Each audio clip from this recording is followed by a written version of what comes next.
په کابل کې د کرنیزو محصولاتو نندارتون جوړ شو. د کرنې اوبو لګولو او مالدارۍ وزارت له لوري د هېواد د بېلابېلو ولایتونو کرنیزو توکو، وچو او تازه میوو ته د بازار موندنې په موخه دغه نندارتون د کابل په بادامباغ څېړنیز فارم کې د راتلونکو 4 ورځو لپاره جوړ شوی دی. دا نمایش د دې لپاره کېږي چې تولیدونکی راشي د اخیستونکي سره قرارداد لیکو او ورسره د خپل محصولاتو په رابطه باندې بازار موندنه وشي.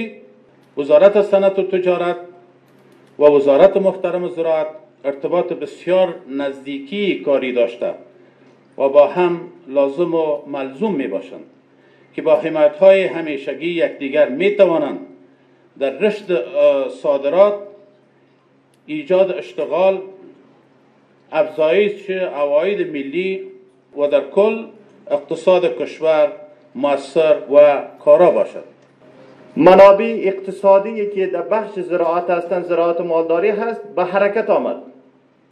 دوم سال تقریبا 50% محصولات خوب شد. این سالی که میبینیم همه محصولات زراعتی پریمان است. او محصولات زراعتی با کیفیت و ارگانیک. د اسلامي امارت یو شمېر لوړپوړو چارواکو د دغه نندارتون د پرانیستلو په مراسمو کې ګډون کړی و. هغوی وویل چې په هېواد کې هر ډول پانګونې ته ښه زمینه برابره ده او دوی به د کرنې، مالدارۍ، همدارنګه د سوداګرۍ او صنعت د پرمختګ لپاره مناسب فرصتونه رامنځته کړي. له نیکه مرغه د افغانستان اسلامي امارت په بیا حاکمیت سره په هېواد کې د غیر رسمي اقتصاد فعالیتونه په پراخه کچه راټیټ شوي. د کوکنارو کښت صفر ته راښکته شوی او د بدیل معیشت مختلفې پروژې د پلي کېدو په حال کې دي. د افغانستان اسلامي امارت د هېواد د کرنې او مالدارۍ سکتور د پیاوړتیا په موخه مسلسلې هڅې کوي چې د کورنۍ محصولاتو د ملاتړ او د وارداتو د تعویض مناسب سیاستونه پلي کړي.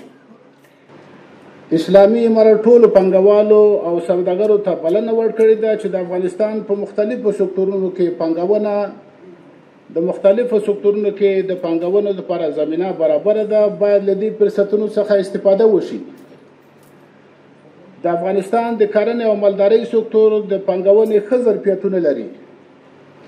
موږ یو ځل بیا له کورنیو او بهرنیو شرکتونو او کمپنیو څخه غواړو چې د افغانستان د کرنې او مالدارۍ په سکتور کې پانګونه وکړي.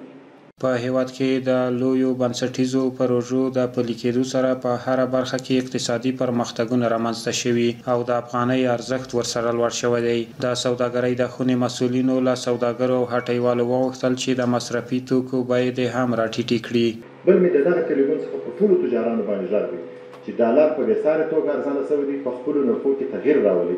که چېرې په نرخو کې اوس هم ټوله شان په هغه نرخ کې ښاروالۍ هم څخه مې خواهش دی چې موږ ورسره همکار یو چې باید په نرخو کې په ټولو نرخو کې باید تغییرات راسي چې وکولی شو د افغانستان خلکو ته یوه ورځ یو ډالر، یوه افغانۍ جګ شي یا 2 افغانۍ جګ شي، ټوله نرخونه ورسره جګ شي.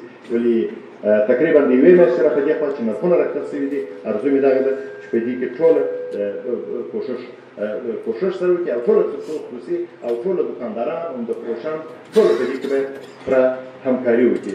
په دغه نندارتون کې د هېواد د کرنیزو او مالدارۍ محصولاتو ترڅنګ بېلابېل تولیدي او سوداګریز توکي او د میرمنو په لاسونو جوړ شوي صنایع او ښځینه لباسونه هم نندارې ته وړاندې شوي دي.